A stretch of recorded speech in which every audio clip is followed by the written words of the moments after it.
Okay, thank you very much for coming to our today's session about API design, mock, and testing. We have two big speakers about these topics, and we will have two sessions in one. And before we are going to start with API design, I hope you do the same in your applications. And then we are going to move to mocking and testing the API. But first, I need to present who is hosting this presentation. Let me share my screen.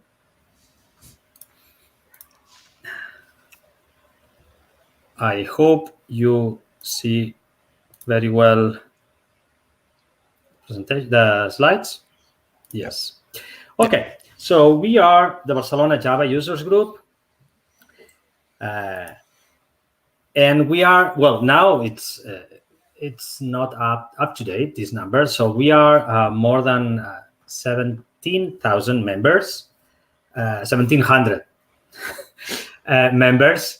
And well, we are a non-profit association that we've been working since 2012.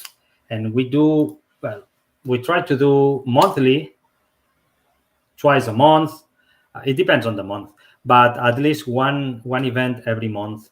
And we obviously will now meet online. And well, we talk about frameworks, Java, different versions, tools, methodologies, libraries. And today we are going to talk about, well, it's a concept not directly related to Java, but well, I think it can be of good interest of every one of you if you are working with APIs. So this is the way that you can contact us using our URL Barcelona Jack, but I would say that the best thing to contact us is using Meetup and obviously the Twitter account. Even in Slack, you can contact with us and be, well, notified about events or just simply share your thoughts. Even to propose talks. We would love to have you presenting a talk. So reach us there. And also, well, you can go to Flickr and you will see our images from past conferences. And in our YouTube channel, you will find some of our meetups like this one, and most of our JBC and Conf videos from past editions. So I totally encourage you to go there and re-watch those videos.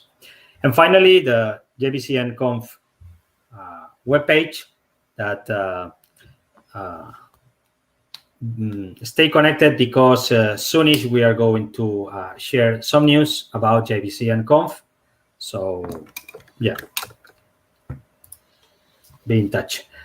Okay, so what we've done in the past several different events, as we've been running this group for 9 years now, and we've covered from, well, I don't know, Spring, Quarkus, well, Kubernetes, Camel, Docker, RC Doctor, Neo4j, or even TDD. So we've covered several technologies.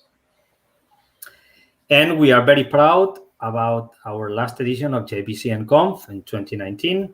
We were more than 700 people, and during 3 days with more than 70 speakers, and talking and covering different topics, from Android to cloud, testing, OpenJDK, microservices, and different versions of Java. I totally encourage you to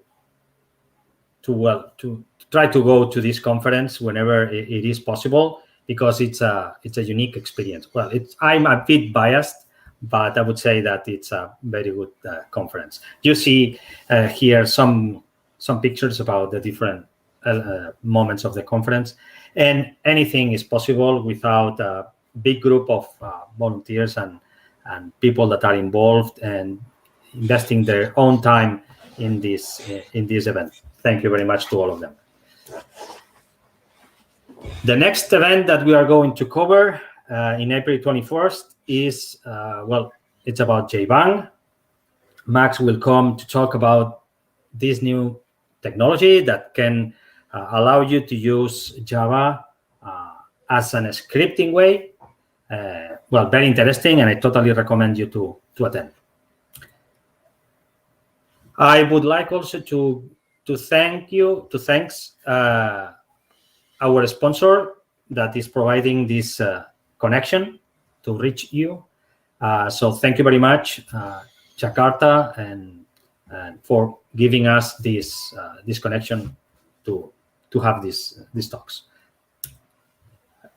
Please go there and check the different versions and specifications that Jakarta has in their website. And I'm finishing saying, please reach us, try to connect to us, and you can be involved on organizing events, on talking in events, or on providing topics and speakers if you want. So please reach us, and with the help of everyone, we will make this group even bigger and greater. And I'm going to present today the two speakers that we have for our current session. First, Carles Arnal, that is going to talk about Apicurio and API design, works for Red Hat. And also Laurent Brudeau, that is, a cloud-native architecture that it also works for Red Hat, and is going to talk about Microx, his own project, about testing and mocking APIs. So today we are going to talk about this, Web API contract first, and with the different tools, we are going to cover that, let's say, the whole life cycle of the APIs. I'm super eager to see what these two great speakers are going to show us. Nothing else from my side. I'm going to give the word and the stage to Carles, that he's going to be the first one. Carles, the stage is yours. Perfect. I'm glad to be here. Let me share my screen first of all. So,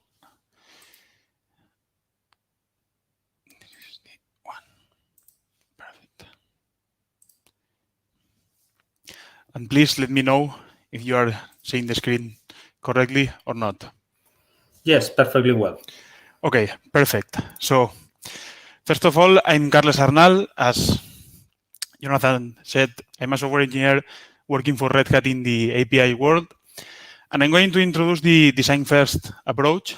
It's an approach for designing and implementing APIs. And if you're already familiar with it, I will love to start a healthy discussion around it. Questions are completely welcome and completely open, right? After that, I will introduce an open source tool, Apicurio Studio, that is primarily created for supporting this design-first approach, right? Okay, so let's get started. First of all, I would like to introduce the OpenAPI specification, because my presentation and the demo will be mostly based on OpenAPI, right? So I would like to introduce the OpenAPI specification. It is a machine-readable format and also use a human-readable format that allows, for example, automated tools to process it. This instantly opens the door to description validation and linting, checking that your description file is correct and adheres to a specific version of the specification and the rest of your team's guidelines, right? Also, data validation, check that the data flowing through your API in both directions is correct during development and once deployed. Also, documentation generation, create traditional human-readable documentation based on the machine-readable description, which always stays up to date. It also opens the door for code generation tools. I'm going to show you one of them to create both server and client code in any programming language, freeing developers from having to perform data validation or write SDK glue code. I guess we are really familiar with glue code, right? Also, graphical editors, allowing easy creation of description files using a key instead of typing them by hand. Also, mock servers, fake servers providing example responses.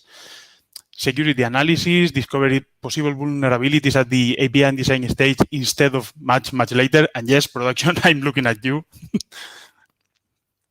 And on top of this, the OpenAPI specification also provides a non-proprietary format, right? It's non-proprietary, that's good. Lots of tools around it. We're going to see some of them today. And a format that's readable, as I said, by both machines and humans, even though writing OpenAPI documents by hand is not the most convenient way of doing it. So, I mean, you can specify it in JSON or YAML. It's not the most convenient way of writing them by hand. But in the end, they are plain text files that can be easily browsed in case something needs to be debugged, right?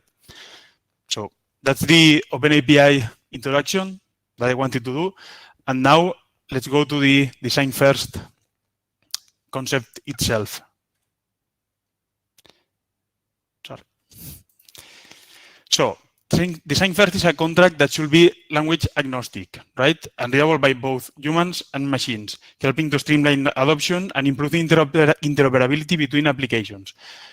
It is, of course, in contrast to a concept I'm assuming most of us will be familiar with, the code-first approach. This approach is a more traditional approach to building APIs, with the development of code happening after the business requirements are laid out and eventually generating a REST API and obviously resulting documentation from the code. The design-first approach advocates for designing the API contracts before writing any code at all. And right now, I find a good example, right? Because some people tend to say, okay, then you're saying that some people are not creating designs. No, that's not what this is saying, right? I mean, a good example is the remote first example that I like to give. Remote first does not imply that other companies do not have a remote policy, but that remote is a first-class citizen in that company, implying that remotees and office employees have the same opportunities, right? Because it's exactly the same with design first. You're putting the design at first, and design is a first-class citizen at the start of your life cycle, right? That's it. At least for me, that's it. That's what it means. Design first also means that people write down their API design in a way that both humans and machines and humans and computers can understand. Other approaches might encourage upfront design, but in those approaches, the design can be used later in automation or developer tools. This means design first means that everyone in the team is speaking the same language. It means every tool can leverage the same design. Of course, we have some benefits.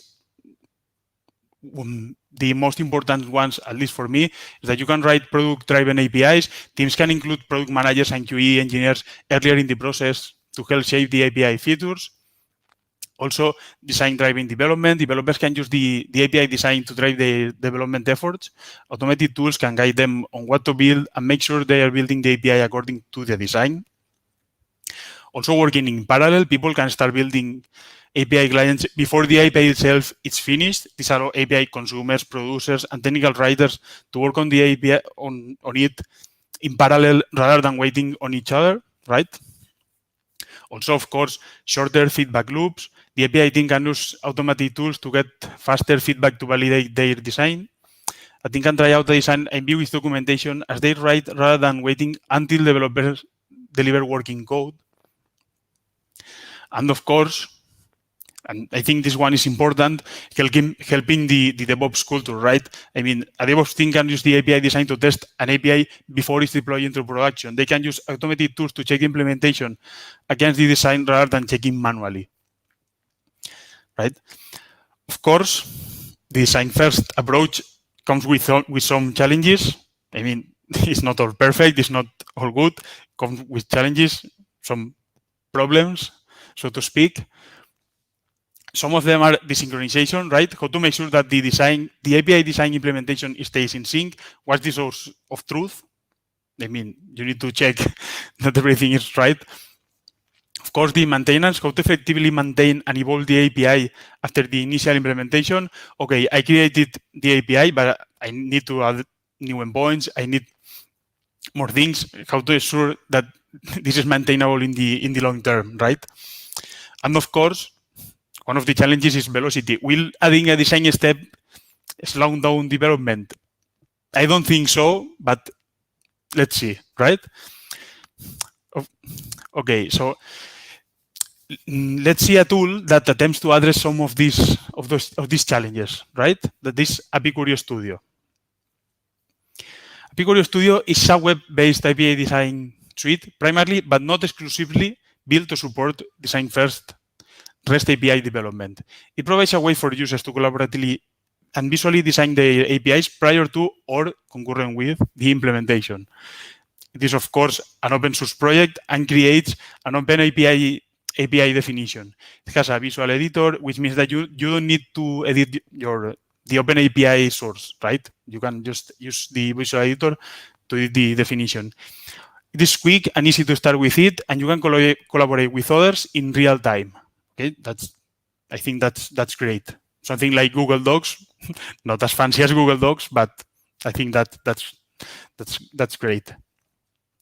Some of the features of Apicurio Studio, and I will introduce them very briefly because I'm going to do a demo after this introduction, and I just want to introduce them. Okay, the most important ones, at least for me, are obviously the visual editor for designing APIs. As I said, the real-time collaboration. You can edit, obviously, you can edit multiple API designs, not just one API design. That does not make any sense. You can customize the validation rules. You have full validation, customizable validation, no validation at all. I don't like it, but that's up to you.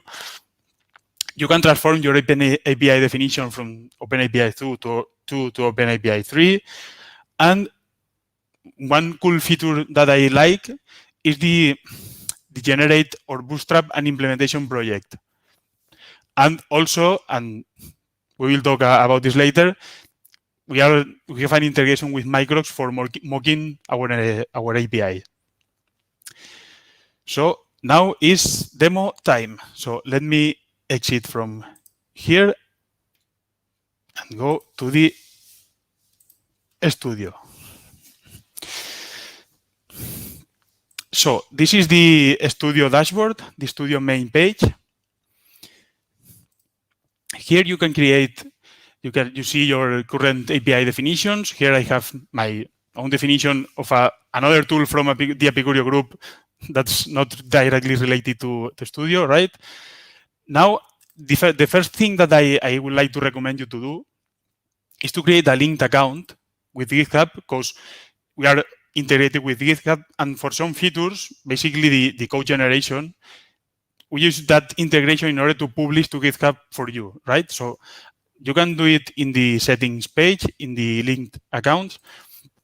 I already have mine linked, but I can unlink it and link it again, and that's not a problem, okay?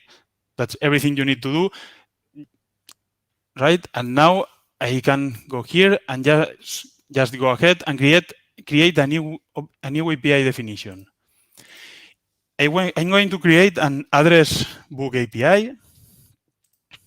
Okay, it will be an OpenAPI 3 specification, a new blank API.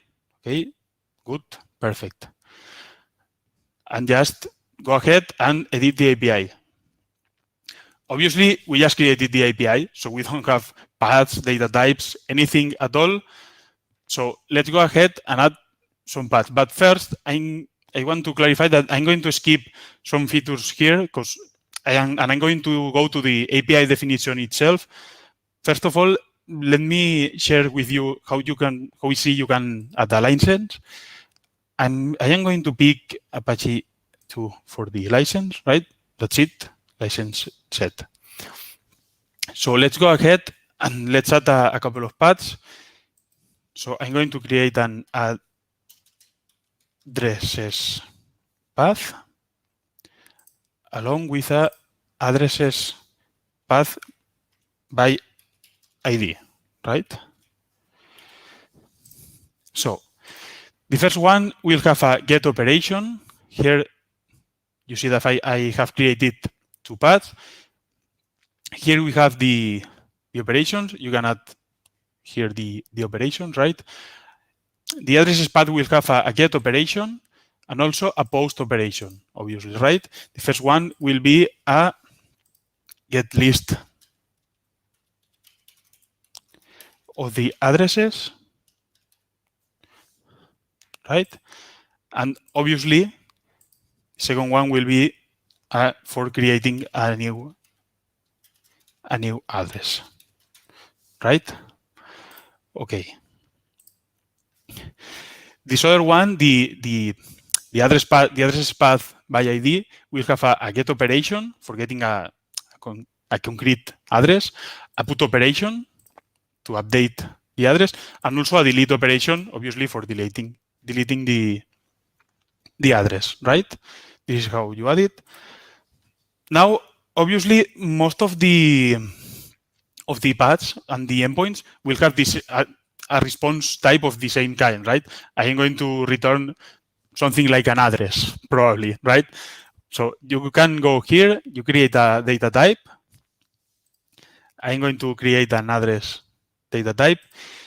You can leave it blank and add the property using the editor, or you can provide a JSON example with the properties, and it will create the properties for you.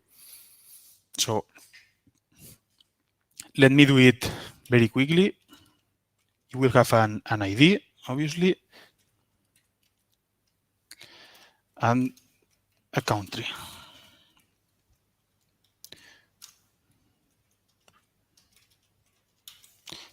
For now, that will be enough. So if I click save, now I have an address data type. Okay, let's go back to the addresses path. Here, obviously, I will need the response. I can set the request body, but obviously this is a get operation, so I don't need a request body. I can add the response. It will be a 200 OK. You can set here the code, the response code. In this case, it will be a 200 OK. No description. I can add here the description. Okay, that's great. And for the response body will be application JSON. And here I can set the type of the object, and it will be an address that I recently created. Sorry, it will be an array of address. This is the list operation, right? Carlos, one Yes. thing. Can you do the font a bit bigger? Sure. Because it's a bit hard to read, at least for me, that I don't have las gafas del Selca. Sure. Is it better now? Okay. Yeah. Okay. Thank you very much. No problem. Okay, great. So as I was saying, this is the get operation for the list of addresses. Okay. Now the post operation is quite the same. I just need to go here. In this case, I will need a request body, obviously. It is required. In this case, it's the same. I add a application JSON. In this case, it will be an address, right? That's it. For the response, in this case, will be a 2.0 created, obviously, right?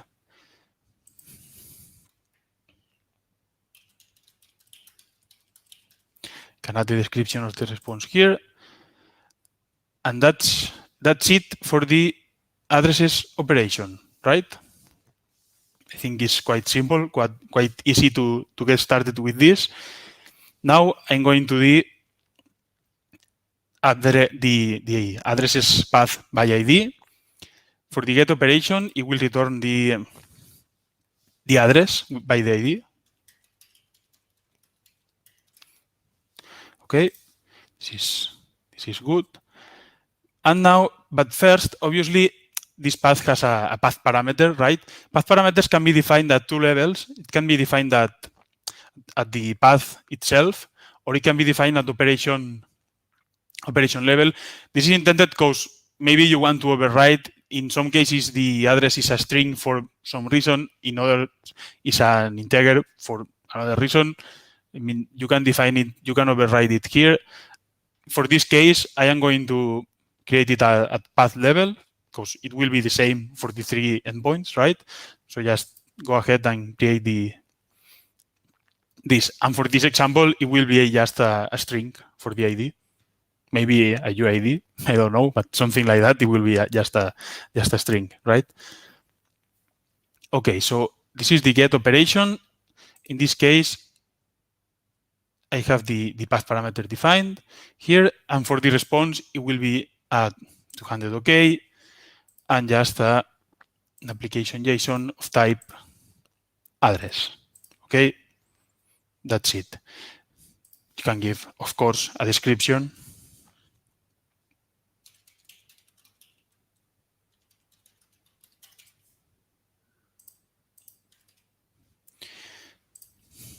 Of course. Now, for the put operation, it's quite the same as it was for the post operation.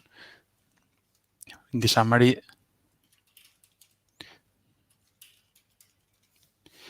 you need to update the address. The request, you need to add, obviously, the request body is required. Application JSON is the same here, and will be an address, right? Same goes for the response. For the response, I can return no content. I can return a 200 OK. In this case, I will return a 200 OK, and that's it.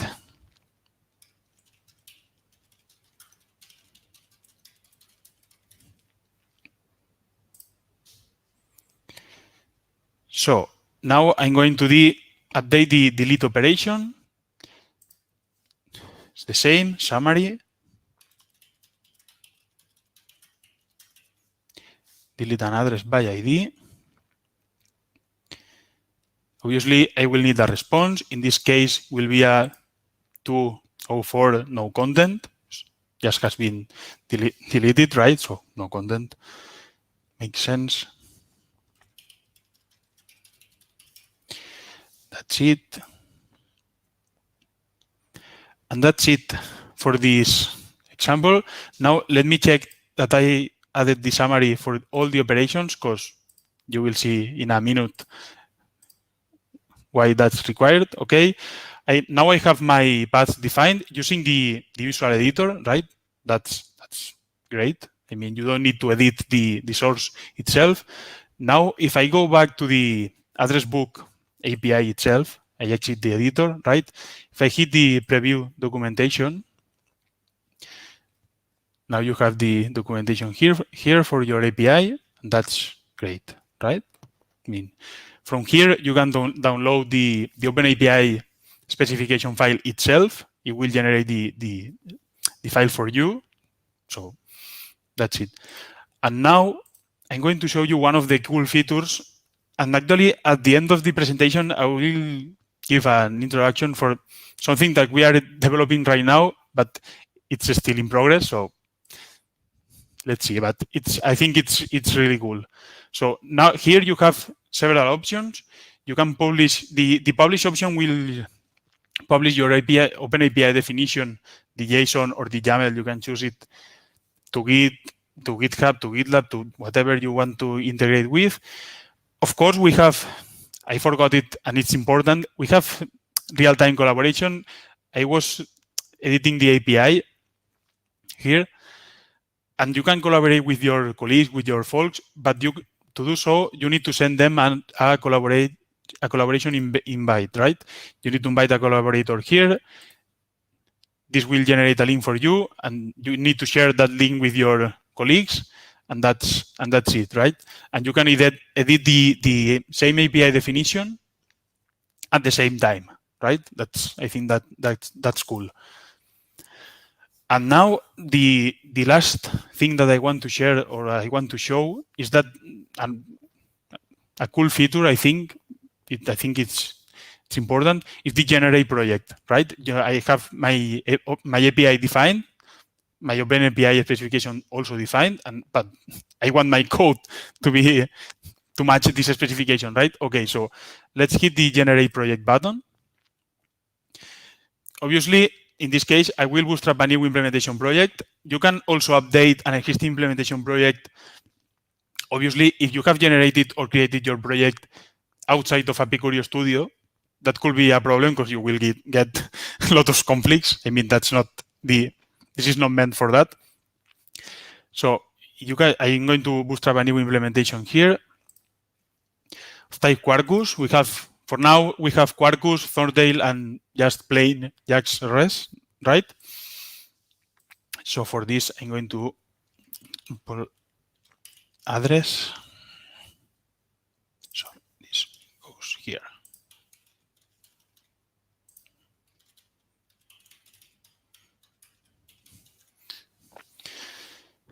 Hit the next button. And at this point, you can do two things, right? You can download the result as a zip file and just import it into your preferred IDE and just develop your project. Or, and I prefer this one, you can publish the result to source control, GitHub, for instance, and it will create a pull request in your repository for that, right? So let's go ahead and publish the result to source control. I'm going to use GitHub in my own organization, right? I already have a studio playground for this demo in the main branch at the root level, and this will be the first commit. And let's hit the generate button and just wait. Okay, I think it doesn't take too long. So from here you can go to the pull request. Let's see what's showing us, right? So you can see here it has created a pull request in my repository in the main branch because I specified the main branch. And if you go here, you will to the files changed in the pull request, you will see that the tool has created for you the POM file for your project using Quarkus, because that's what I specified, right? It will also create the Docker files for you. This is Quarkus. You will have the two Docker files. And also, this is the important part, at least for me, the JAX-RS resources, right? I mean, the REST resources itself. They are not, obviously, not implemented. It's just the interfaces, right?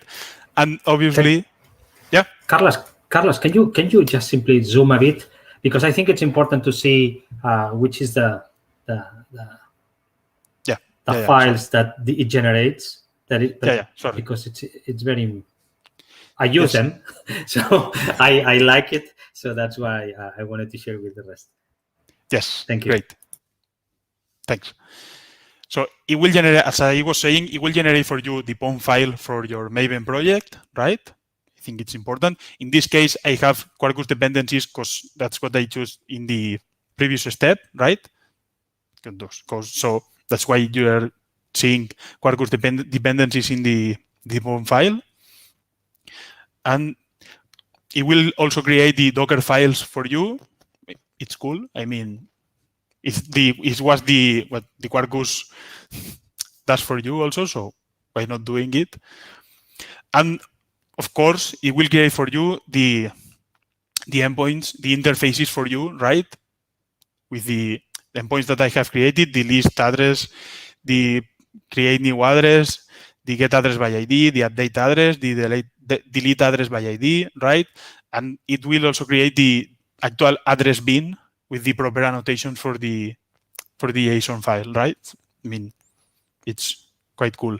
And it will also, obviously, I think it's important to mention because it will also publish the OpenAPI definition itself in JSON format for you, right? So I have edited the definition using the visual editor, but now I have this JSON file, and I think that's cool, right? So that's it for this project definition, for the project generation, sorry. May I add one thing, Carlos? Because I think also it's important that this OpenAPI.json is also important because when you point, for instance, Quarkus to generate the Swagger documentation using this OpenAPI, it is not scanning your classes, it will take this information that you have created from Apicurio. So it's everything. It's totally connected to this. Was wanted to point this. Yeah. Good point. Yeah, indeed. Yeah. So for the project generation, that's all, right? And now another cool feature that we have in Apicurio Studio is an integration with Microx, right? So let's see a bit of that. It's not enabled in this because I'm not sure if I mentioned that before earlier, but I'm going to mention that here. This is our public evaluation instance, right? The studio.apicur.io. You can go there, register, and use it and evaluate the tool. Please do so. Feedback more than welcome, right? I mean, we have the project published in GitHub. You can create issues. You can do whatever you want. I mean, try the tool. I think it's cool, so try it. If we had the Microx integration enabled in this instance, you will see here Microx, a generate mock with Microx, right? But I don't want to do a spoiler because that's what Laurent will tell us. So that's it, right? So for me, that's all. Thanks for your time, and yeah, that's it for me. Thank you. Laurent. Okay, thank you, Carlos. If you don't mind, we are going to have questions in the end, just to not burn time for Laurent. And if there is enough time, we will answer all the questions. So Laurent, if you can, okay, the stage is yours. Yeah, thank you. So let me share my screen, and it should be okay right now. Okay, so hi everyone, and thank you for having me in your meetup, and thank you for allowing me to talk about my favorite topic. So this is a talk on how the project I'm working on, called Microx, can help speeding up the delivery of your web API. But first thing first, let me introduce myself. So my name is Laurent, and I am wearing many hats. So as said by Jonathan in the introduction, I am wearing a red hat on daytime, being a solution architect at Red Hat on cloud native technologies. And at night, I am putting my open source contributor suit. And that's why I'm here today. Full disclosure, I am the founder and the core developer of the Microx project. All the time, I am a happy dad of 5, but always having a running thinking about distributed things. So, of course, API and API specifications, Kubernetes, and also enterprise integration patterns with Apache Camel. These are my favorite topics. So, what am I going to cover today? As you may already know, there's a lot of challenges to address when building APIs. Design is one thing, as brilliantly explained by Carles, but there's also development, of course, security, monitoring, performance, versioning, governance, and so on and so forth. With Microx, we decided to focus on and to tackle 3 specific concerns when dealing with APIs. The number one is how to shorten the feedback loop, because as API is becoming as product and as people are adopting agile methodologies, there is a continuous concern about getting feedback very early in the project and being able to rapidly evaluate every changes.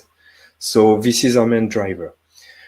The number 2 is how to parallelize developments. Once we decide what is the API to develop, we absolutely want to avoid any bottleneck during the development.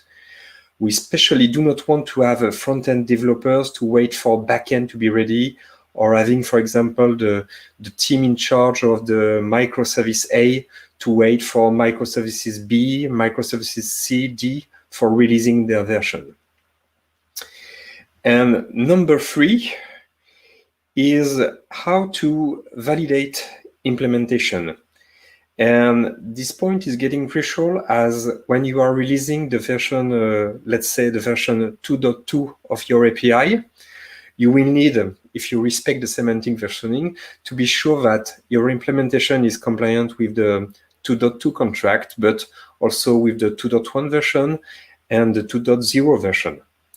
And sometimes this could be very tricky as this is very easy for us developers to introduce breaking changes.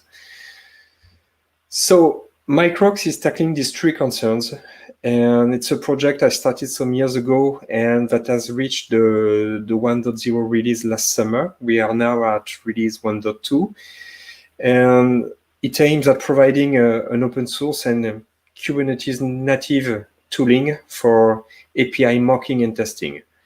So we are open, we are welcoming everyone to come, share ideas and contribute. We want it to be purely community and users driven. As you may have understand, the ultimate goal of Microx is to shorten the time between the idea of an API design and the feedback given by the first consumers. We mostly target organizations that are trying to scale their API adoption, as these organizations are usually facing issues about development in synchronization.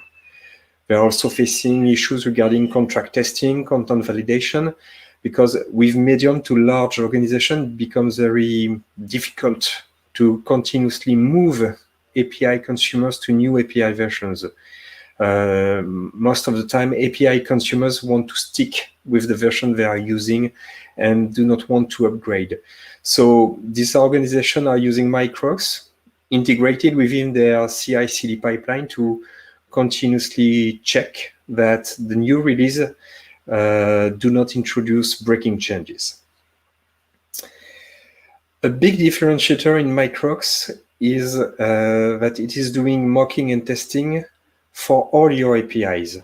Microx is able to manage REST API, legacy SOAP web services, and also the new asynchronous event-driven APIs.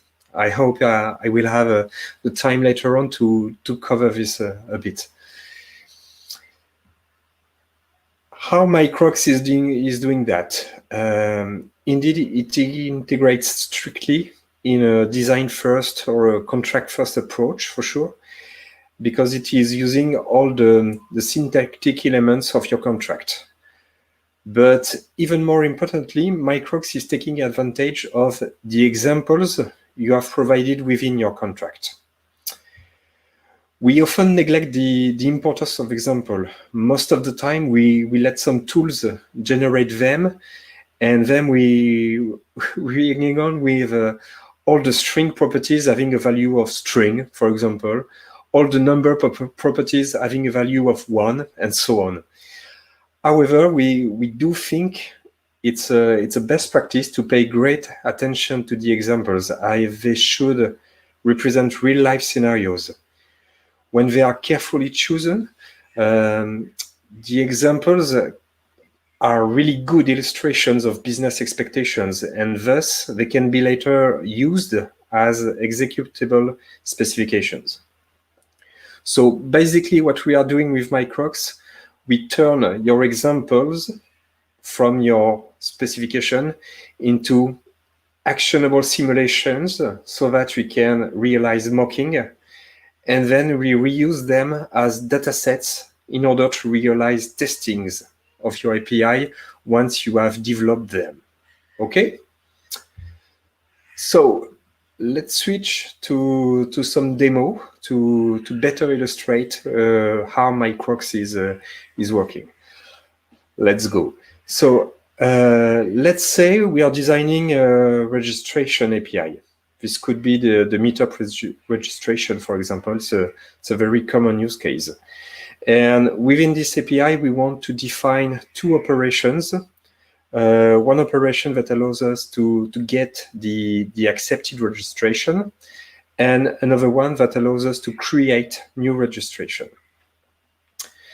And of course, we are going to use an open API contract for that. And we will use Microx with Apicurio to demonstrate how you are able to speed up the delivery of this API using these tools. Okay, so let's switch to the code. So let's start with Microx. This is the Microx UI, and you can see that right now this is empty. This page will hold your API and services repository, and at the moment it is currently empty. So now I will switch to Apicurio, and in my Apicurio workspace I have prepared two APIs, with this one being the user registration API. So I have bootstrapped things to be sure to have time to show you everything on the demo. So let's get to this API. So as demonstrated by Carles before, within this API we have defined data types, user registration data type when we want to create a new registration, and approved one when we have already registered the user coming in. We have also defined a path registrations with two operations, get and post. So let's start with the get. We want to list the approved registrations. So we have the specific informations, and one important thing with Microx is to give examples to your different requests or response. So here we are going to manage examples on response. So going to add an examples, let's call it registrations. And of course we can let Apicurio generate some examples for us, but as said before, this is not really meaningful. So I've prepared a better example right here, and let me just copy it and paste it here. Okay, so we are going to deal with the registration of Enrique West and the registration of Eyyy Osborne. Pretty easy. Okay, so let's just add this example. And that is all we need to be able to generate some mocks with Microx. So let's go back to the summary page of the user registration API. And as told before by Carles, I have enabled the Apicurio Microx integration, and I now have a new menu item here, mock with Microx. So yes, I want to mock this API, and this API was mocked successfully. Okay, let's go back to the Microx UI and refresh this page. Hey, here I have this user registration API in version 1.00. Okay, I can find some general information on this API, like the contract, like the documentation of this contract. But Microx is making a special focus on the operations and, most important, on the mocks. And as you can see right here, it has reused the example to generate automatically new endpoints so that you'll be able to play with your API as if it were already developed. So let's take an example. Just copy this URL, put it in your browser, and you have this API up and running.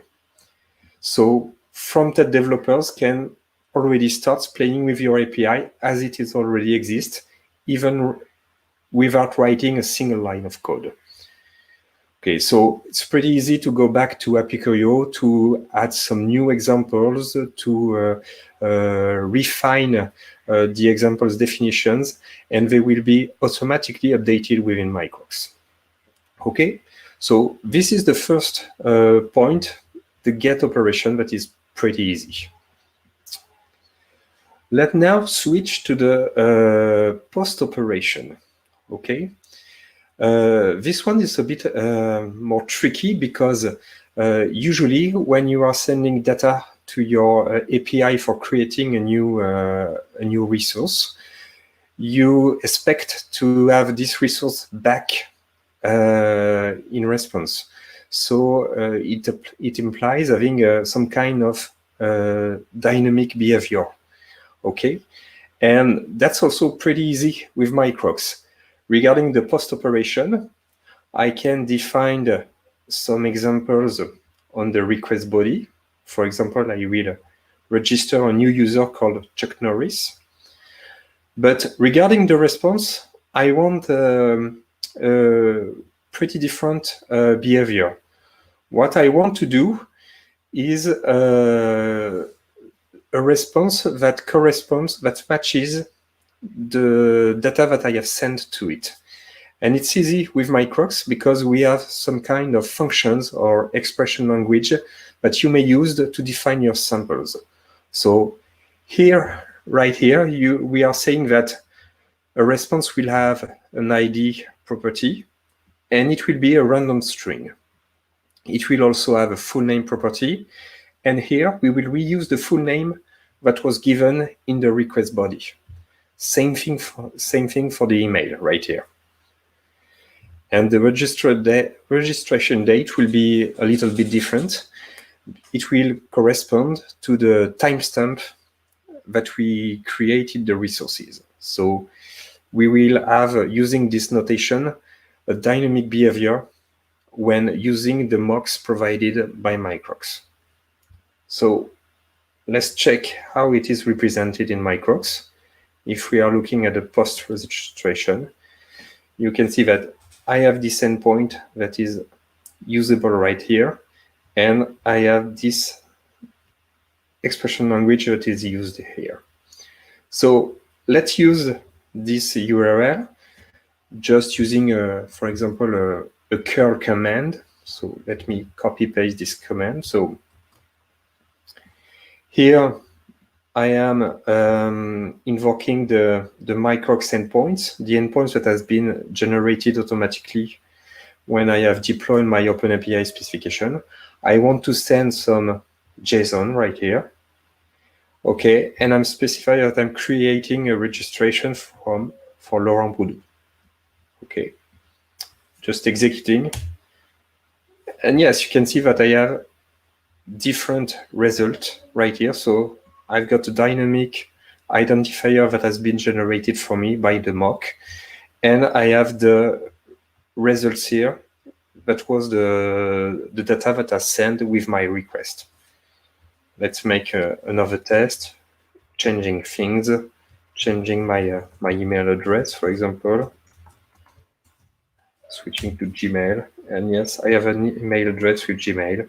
And this timestamp is also different from the previous one. So pretty easy to add some smart behavior within your mocks using these notations. Okay, so I think you see it. Just specify examples within your OpenAPI document using Apicurio, and within seconds you have an API ready to go as it has always been developed. So front-end developers can start working, back-end developers can start working all in parallel. They are working on different parts, and they will be sure that they will be able to merge sometimes later on. So right now, let's going fast forward in a few days, in a few weeks, and let's imagine that our backend teams has developed the API, and it has deployed indeed the API on its favorite Kubernetes clusters. So here I have deployed my user registration container that is implementing this API. Okay, and you can see that this application is now running. This is a Quarkus application. Okay, so I'm just going to copy paste here the endpoint. And right now the question is how to be sure that what has been done by the development team is correct regarding the initial design. Okay, and this is pretty easy with Microx, as we have the ability to test also some implementation. So let's create a new test. So when you're creating a new test, you are telling that you are testing this API using this version.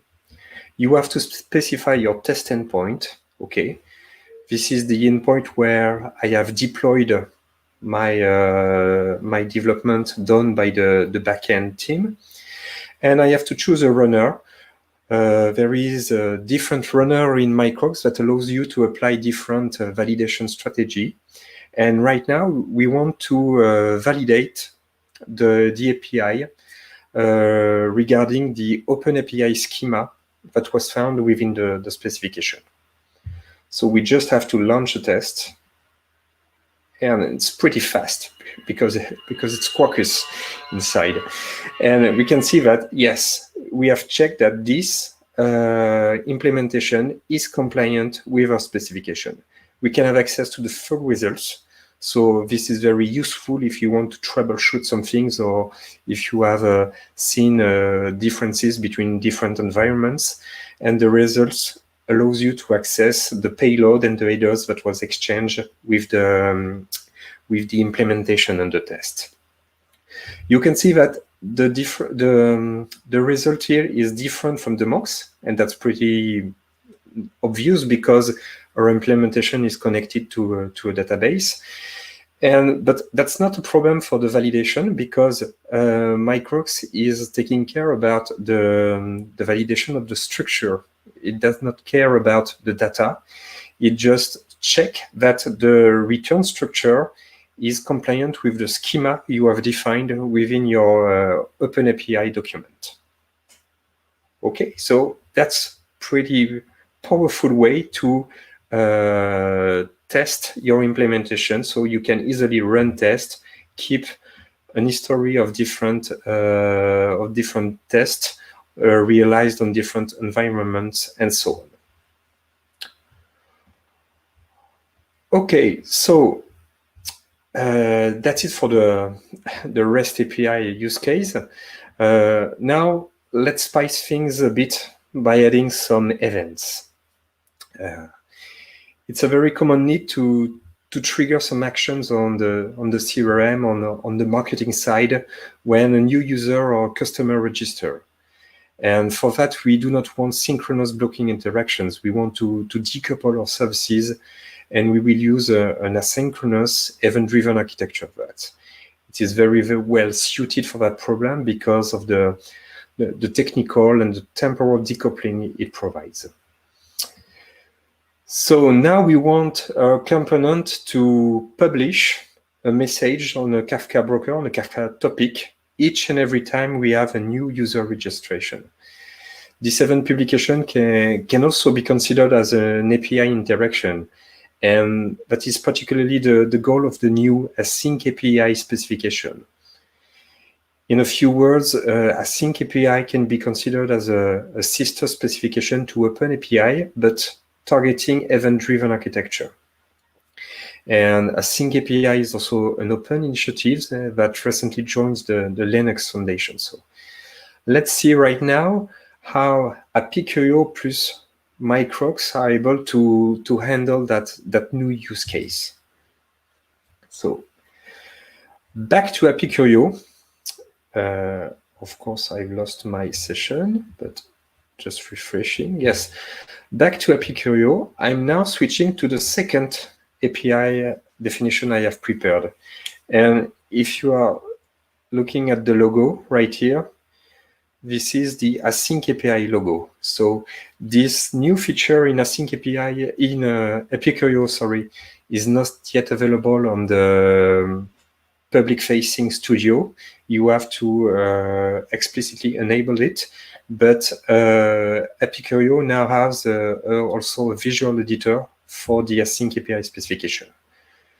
Within async API, we are also managing data types, but we are not managing paths, we are managing channels. So here we have defined a simple user signed up channels that allows you to realize the binding on the topic. And here we can define operations. Operations in terms of subscribe or publish. And in the same way we did with the REST API, we are now able to define examples for the publications. Okay. And this example will be reused on the Microx side also. So getting back to API summary. I can also mock an asynchronous API with Microx. That's it. Checking my repository. Yes, there is this new event API just right here. So what does mocking an asynchronous API means? It means that automatically, because it's a subscription, Microx has created new endpoint on its own Kafka broker, and it is publishing each and every 10 seconds. This is the default frequency of publication. Each and every 10 seconds, it will publish new mocking message like this one. So right here, there is two samples, Laurent and John, and you can see that we are reusing right here the same notations to allow dynamic content within the mocked message. So we can just have a try and let's see what is published by Microx. Okay, for that I will reuse a simple Node.js utility, just copy pasting my command right here. So this is pretty simple. I want to consume. Okay, I will use the Kafka broker that is provided by Microx. This is the host of the Kafka broker, and I will listen this topic, okay, that you may find here, the Kafka topic, and this topic has been automatically created and is managed by Microx. So just connecting to this topic, and you can see that each and every 10 seconds, I will receive new messages automatically published by my Microx, so that it will really allow my development team working on a CRM side, for example, working on the email sending system side, to start developing the email publication, the CRM update, for example, without having to wait for the publisher team to finish its development. It's very easy to decouple and to parallelize the work of the different development teams using Mox and Microx.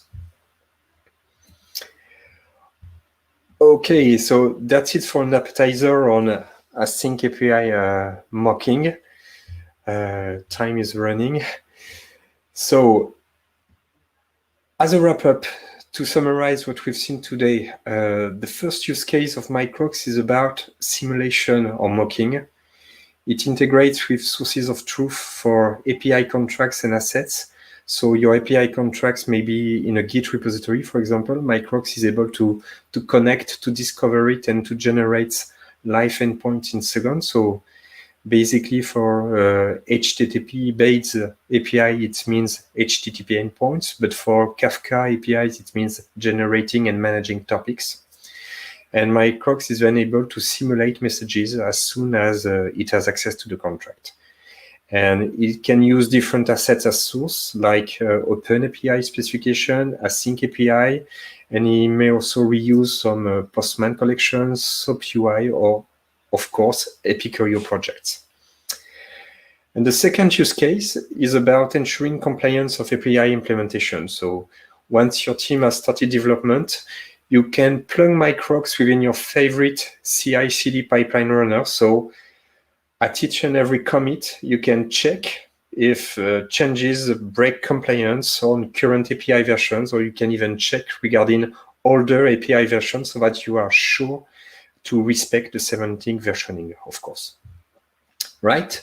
So as a final word, just want to recall you that Microx is fully open source and community driven. So you can find us on GitHub. You can follow us and engage on Twitter. We have a Zulip chat also, so you can say hello and discuss. And of course, if you love what you've seen, you can put Substar, and we're happy to receive contribution and new ideas on how to enrich the projects. Thank you very much, and that's it for me. I'm very happy to answer your question. Thanks. It's been thank you both, because it's been very interesting having the two parts of the API, and well, we have several questions, and we can start, well, for the first, because I have, for this one. So beside front-end, back-end, API development sync, what are the other use cases for Microx? Yeah.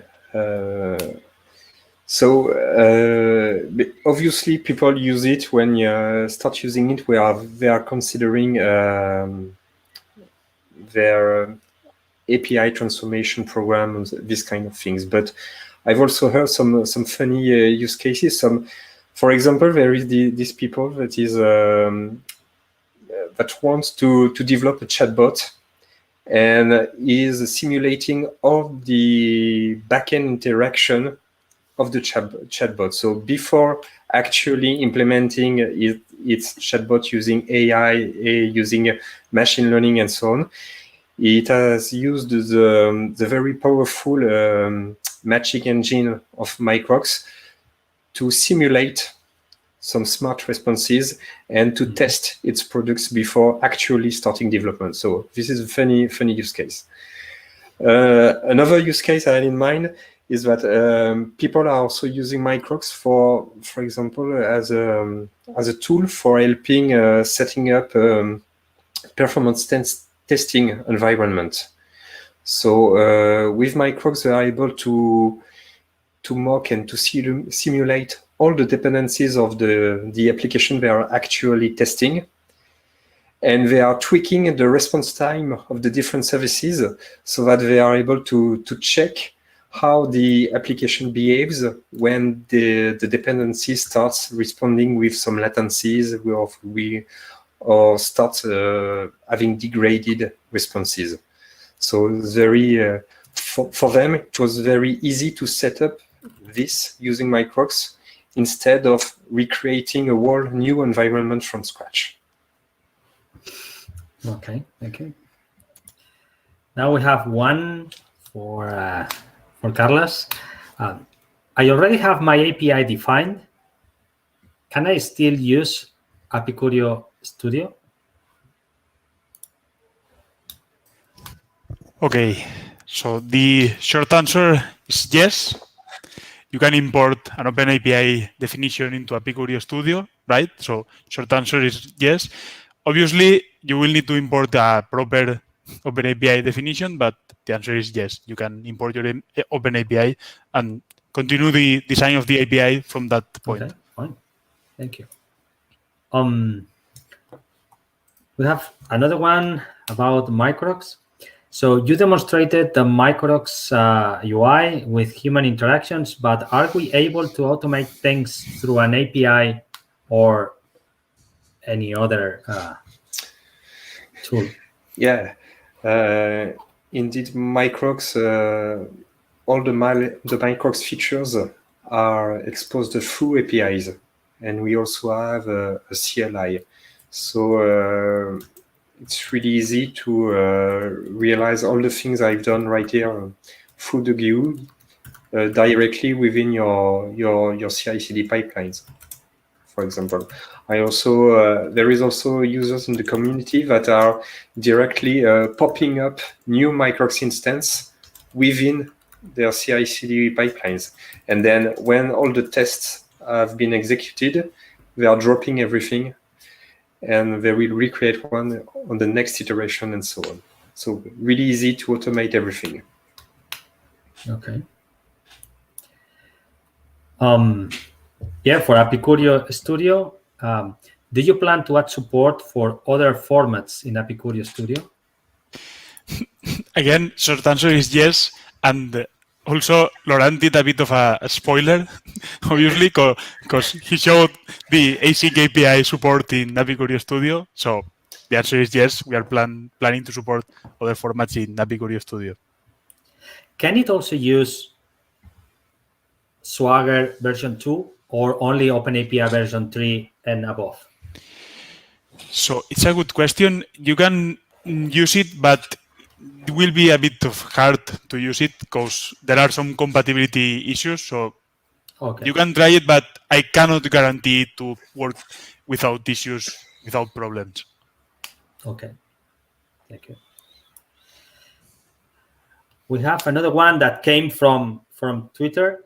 Jose Moreno asks, if an API REST has content type application JSON, and considering that JSON is basically and almost everywhere schemaless, would it be a weak contract to use this application JSON because it is not based on schema? Does it make to lose flexibility to JSON? Any of you?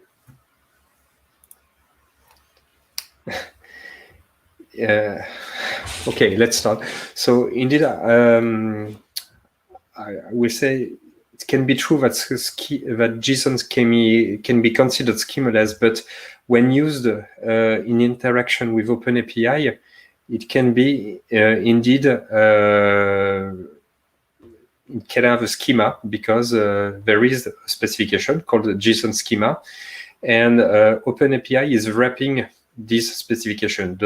So indeed, when you are defining, for example, data types in Apicurio, as Carles did previously, you are undercover defining a JSON schema for these data types. So I think we can say that we are doing strong typing for JSON in this case.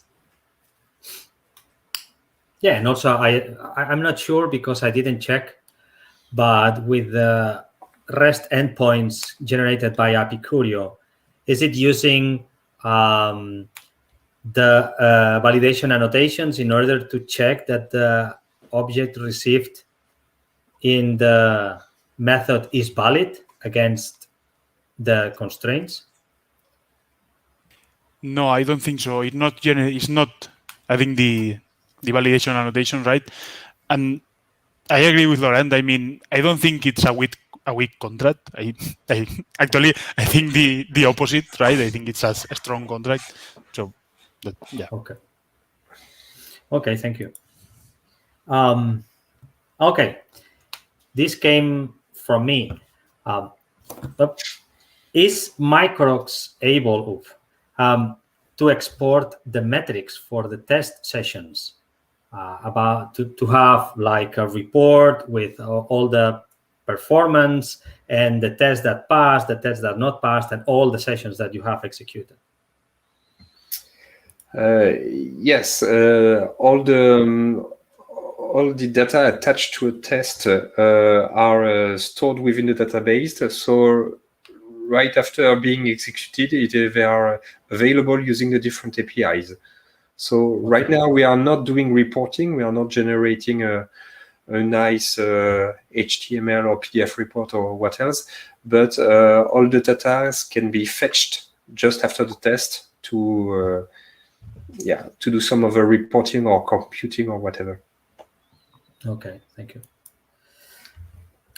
How can I manage different versions from the API? I assume that this is for Carlos. I assume this is for Studio, right? Yes. Okay, so you just have the version property in the API, but at least for now, we don't have the concept of a version or something like versioning APIs. You will need to create a different API definition because obviously that's a common use case. I have my V1 API, my V2 API, my V3 API. You will need to create different API definitions, but you can create shared data types between the API definitions, right? So you can reuse some of the definitions and some things between the API definitions. For now, we don't have API versioning. It's on the to-do list, has been for a while, but for now, that's not the case. Okay, thank you. Is it possible to define different mocked responses depending of the request input data? That's one of the things that I wanted to ask that you didn't check. You didn't show the dispatchers. So I think it's a good question. Yeah, that's a good question. Yes, indeed. I just demonstrate the basic sample on how to use Microx, but we have this specific concept called a dispatcher. Indeed, depending on the design of the API, whether you have used path parameters, query parameters, and so on, Microx is, when it analyzes the different samples you have provided, it infers a dispatching method. That means it tries to find the best way to match incoming requests and the response to send back to the users. So it takes care about path parameters, query parameters by default, but you can also tune it to check, for example, the content of the payload and to implement rules. So depending on the content, you can use regex, you can use comparisons, this kind of stuff. You can then route to different responses. So that's why the people implementing the chatbot is very funny, because they are using that at its maximums to really simulate the smartness of the chatbot. I have to say that I used the Groovy script dispatcher in order to have several responses. Yeah. And simulating a random response using the random, and then there are different responses depending on the request that I'm receiving. So it's very powerful. Thank you. And now this is also my question, because I think it's very interesting for people to know. Where and how can I install Microx and Apicurio? And can I use basically Microx in GitHub Actions to test my APIs in every pull request? Well, this is a question for both of you, but you can start, Laurent, if you want. Yeah, so basically, Microx can be installed on any Kubernetes distribution. As a convenience, it can also be deployed locally using Docker compods or on your laptop if you want to play around with it. So we provide a Helm chart or a Kubernetes operator for easy installation. Now, the second part of the question is how to use it in GitHub Actions. Yes, there is a Microx GitHub action that you may just pick and add to your GitHub workflow, so that with each and every incoming pull request, you may recheck that your implementation is still compliant with the API definition. So it's very easy to automate this and plug this into a GitHub Actions workflow. Then about Apicurio? About Apicurio, as I showed in the demo, we obviously, if you want to play with it, we obviously have this public evaluation instance, right? And it's quite the same with Microx. It can be installed in any Kubernetes distribution. We provide OpenShift templates and even a simple bash script that deploys everything in OpenShift for you. And also we provide Docker Compose for deploying Apicurio, and that's it. You can even start the Java applications itself in your machine if you want. Whatever you want is fine. Can you share with the audience also which is the difference between, because probably they can get to this point, which is the difference between Apicurio Studio and Epicurito? Okay, the main difference is the Epicurito is not a persistent instance, right? You can edit the API definition. You can do almost everything, but not everything. It does not come with a database, right? So you don't have those capabilities. That's the main difference between them, right? It's just a lightweight application. Epicurito is just a lightweight application that allows you to edit your Open API definition, but that's almost it. Okay, Thank you very much. So I think that's all that we have covered. That it's been a lot. So thank you very much for this super interesting session. Thank you also the audience to be patient and be here in a Friday afternoon. Well, it depends on where you are, but in Central Europe, it's, well, Friday afternoon. And yeah, it's thank you very much for being here. Thank you very much, Laurent. Thank you very much, Carles, for delivering this amazing session. And we hope to meet all together in another session. Thank you very much. Good afternoon, buenas tardes, buena tarde, and have a good weekend. Bye-bye. Thank you very much. Thank Bye. you.